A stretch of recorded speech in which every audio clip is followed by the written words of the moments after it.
Everyone, इस video में हम रिसेप्टर्स के बारे में बताएंगे। रिसेप्टर्स होते क्या हैं, इनकी डिफिनीसन क्या होती है, ये कितने टाइप्स के होते हैं। पहले हम रिसेप्टर्स की डिफिनीसन की बात कर लेते हैं। Receptors is a specific protein molecule. तो पहले हम रिसेप्टर्स की डिफिनीसन की बात कर लेते हैं। रिसेप्टर्स की डिफिनीसन क्या होती है? A receptors is a specific protein molecules present on the cell membrane, in the cytoplasm, or in the nucleus that binds to a ligand and perform a biological response inside the cell. तो इसका क्या मतलब होता है? जो हमारे receptors होते हैं एक स्पेसिफिक प्रोटीन के मालिक्यूल होते हैं। ये कहाँ प्रेजेंट होंगे? या तो ये सेल मेम्ब्रेन पर प्रेजेंट होंगे, या तो ये साइटोप्लाज्म में प्रेजेंट होंगे, या तो ये न्यूक्लियस में प्रेजेंट होंगे। और ये किन से बाइंड करते हैं? एक लाइगेंड से बाइंड करते हैं। लाइगेंड हमारा क्या होता है? लाइगेंड या तो हार्मोन्स हो सकता है, लाइगेंड या तो न्यूरोट्रांसमीटर्स हो सकता है, लाइगेंड या तो ड्रग्स हो सकते हैं। अब इनसे ये बाइंड करके एंड अपना बायोलॉजिकल फंक्शन परफॉर्म करेंगे। कहाँ पर? Inside the cell. तो जो हमारे इस रिसेप्टर्स होते हैं वो स्पेसिफिक प्रोटीन मालिक्यूल होते हैं। लाइगेंड एक स्पेसिफिक लाइगेंड से ही बाइंड करते हैं। अब हम इसके टाइप्स की बात कर लेते हैं। रिसेप्टर्स में भी two types, cell surface receptors and intercellular receptors. जैसे कि नाम से हमें लग रहा है कि सेल के ये सरफेस पर प्रेजेंट होंगे। इनको हम फर्दर डिवाइड करते हैं जीपीसीआर, लाइगेंड कहते हैं, ion channel and enzyme linked receptors. Intercellular receptors हमारे सेल के अंदर प्रेजेंट होंगे। अब हम इंटरसेलुलर रिसेप्टर्स के बारे में बात करते हैं। इंटरसेलुलर रिसेप्टर्स ये सेल के अंदर प्रेजेंट होते हैं।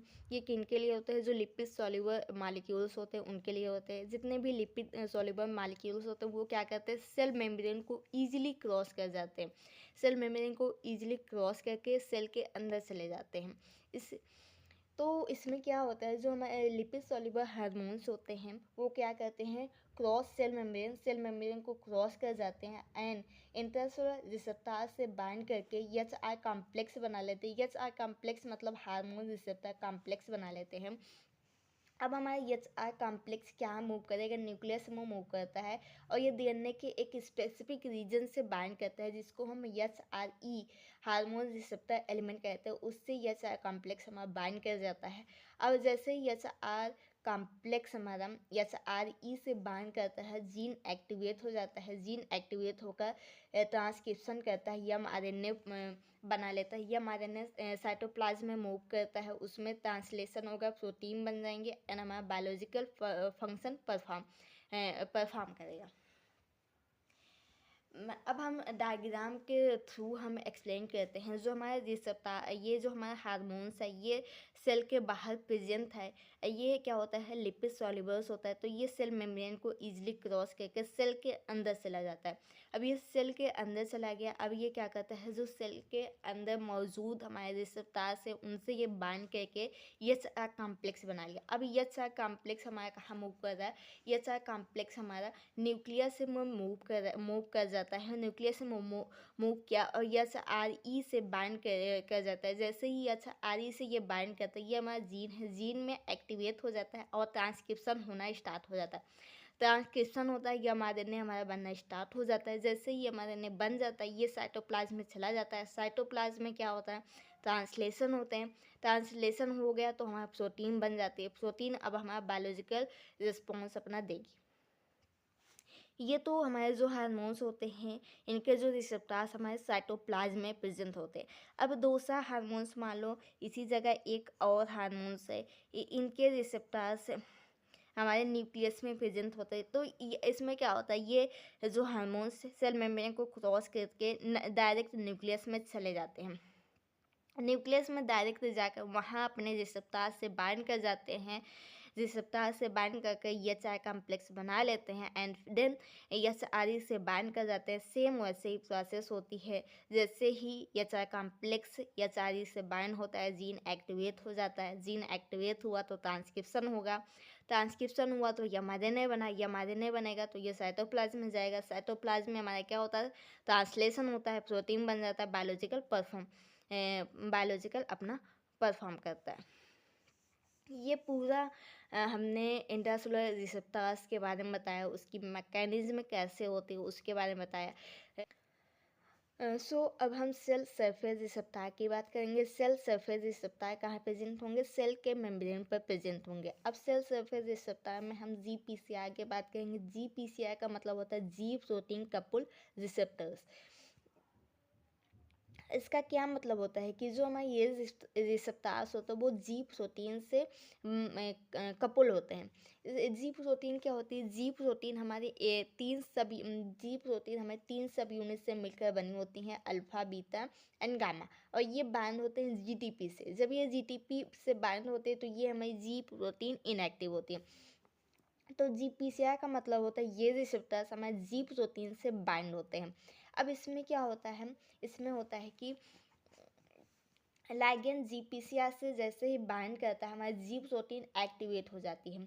जी प्रोटीन कैसे एक्टिवेट होगी? GDP हमारा रिप्लेस हो जाता है, यहाँ पर GTP बाइंड हो जाता है। अल्फा सब यूनिट से GTP बाइंड हो जाता है। जैसे ही हमारी अल्फा सब यूनिट GTP से बाइंड हो जाती है वैसे ही alpha subunit beta and gamma से डिसोसिएट हो जाती है। डिसोसिएट होने पर हमारी अब क्या करेगी? अल्फा GTP एडेनिलेट साइक्लेज को एक्टिवेट करेगी। जैसे ही एडेनिलेट साइक्लेज हमारा एक्टिवेट हो जाता है वो ATP को सेकेंड मैसेंजर में कन्वर्ट कर देता है।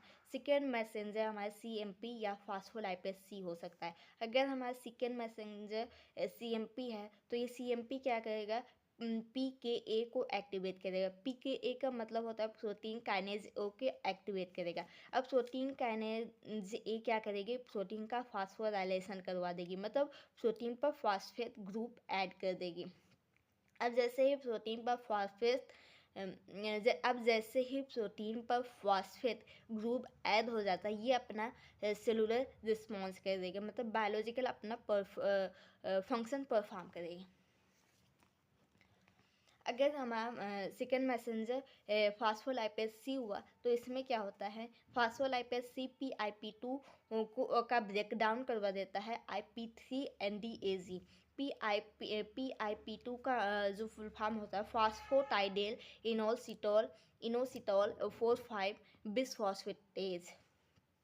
एंड ये ब्रेक डाउन किस में होता है? IP3 का फुल फॉर्म होता है इनोसिटोल 1,4,5 ट्राइफॉस्फेट एंड DAG का फुल फॉर्म होता है डाईएसाइल ग्लिसरॉल। तो हमारा फास्फोलाइपेज क्या करता है? PIP2 को PIP3 एंड DAG में ब्रेक डाउन कर देता है। अब PIP2 क्या करता है? कैल्शियम रिलीज करता है फ्रॉम ईआर। एंडोप्लाज्मिक रेटिकुलम से ये कैल्शियम को रिलीज करेगा। अब DAG क्या करेगा? इस कैल्शियम से बाइंड हो जाता है एंड प्रोटीन काइनेज C को एक्टिवेट कर देता है। प्रोटीन काइनेज C जैसे ही एक्टिवेट हो जाती है वो क्या करती है? प्रोटीन का फास्फोराइलेशन करवा देती है, मतलब प्रोटीन पर फॉस्फेट ग्रुप ऐड कर देती है। अब जैसे ही प्रोटीन काइनेज C एक्टिवेट होती है ये क्या करती है? प्रोटीन का फास्फोराइलेशन करवा देती है। इसका मतलब होता है कि ये प्रोटीन पर फॉस्फेट ग्रुप ऐड कर देती है। अब हम डायग्राम से इसको समझ लेते हैं। ये हमारा जी प्रोटीन कपल रिसेप्टर्स होते हैं। ये जो रिसेप्टर्स होते हैं इसमें 7 ट्रांस मेम्ब्रेन होती हैं, 1 2 3 4 5 6 7। अब ये जो 7 ट्रांस मेम्ब्रेन होती हैं जो इसका आउट होता है वो आउट होता है वो लाइगेंड से बाइंड करता है एंड जो इनसाइड होता है इसका ये जी प्रोटीन से बाइंड करता है। जी प्रोटीन में 3 सब यूनिट से मिलकर बना होता है, अल्फा, बीटा एंड गामा। जब ये अल्फा सब यूनिट GDP से बाइंड होते हैं तो हमारी जी प्रोटीन इनएक्टिव होती है। अभी ये हमारा जो रिसेप्टर्स है वो इनएक्टिव होता है। अब जैसे ही हमारा क्या करता है लाइगेंड इसमें आकर बाइंड कर जाता है। अब ये हमारा अल्फा सब यूनिट पर क्या होता है? GTP बाइंड हो जाता है। अब ये हमारी जो रिसेप्टर्स वो एक्टिव हो जाती है। जैसे ही एक्टिव होती है एंड अल्फा सब यूनिट से GTP बाइंड होती है, यहाँ पर क्या होता है? Alpha subunit beta and gamma से डिसोसिएट हो जाती है एंड एडेनाइल साइक्लेज को एक्टिवेट कर देती है एंड अपना बायोलॉजिकल फंक्शन परफॉर्म करती है। सो आज का लेक्चर हम यहीं एंड करते हैं। नेक्स्ट लेक्चर में हम सेल सरफेस रिसेप्टर का जो enzyme linked hormone receptors and ion channel linked receptors, उसको हम डिटेल में कवर करते हैं। अगर वीडियो अच्छी लगे तो प्लीज़ वीडियो को लाइक एंड चैनल को सब्सक्राइब करें।